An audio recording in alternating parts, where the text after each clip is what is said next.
Hello friends, आप लोग कैसे हैं? उम्मीद करता हूँ आप लोग बिल्कुल खैरियत से हैं। वेलकम टू एन नज़ीर टीवी।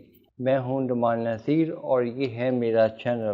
आज के लिए इस खबर के मुताबिक कनाडा यूनाइटेड स्टेट्स से बहुत पहले अपने शहरियों को वैक्सीनेट करने जा रहा है। तकरीबन 2,49,249,000 कैनेडियंस को कनाडा फाइजर की बनी हुई वैक्सीन लगाएगा और ये काम कनाडा यूनाइटेड स्टेट्स से बहुत पहले कर रहा है। यूनाइटेड स्टेट्स ने अभी तक अप्रूव नहीं की, लेकिन कनाडा के हेल्थ और सिक्योरिटी ऑर्गेनाइजेशन ने, उनके मिनिस्टर ने ये अप्रूव कर दिए और अब कनाडा बढ़ेगा और अपने शहरियों को लगाएगा वैक्सीन। ज़्यादातर ये काम यूनाइटेड स्टेट्स से बहुत पहले किया जा रहा है, यानी यूनाइटेड स्टेट्स एक कदम पीछे है लगाने में वैक्सीन। 80% अमेरिकन को यूनाइटेड स्टेट्स फाइजर की वैक्सीन लगाएगा, लेकिन अभी तक वहाँ के गवर्नमेंट आ रहा है, उसने अप्रूव नहीं किया इस वैक्सीन को।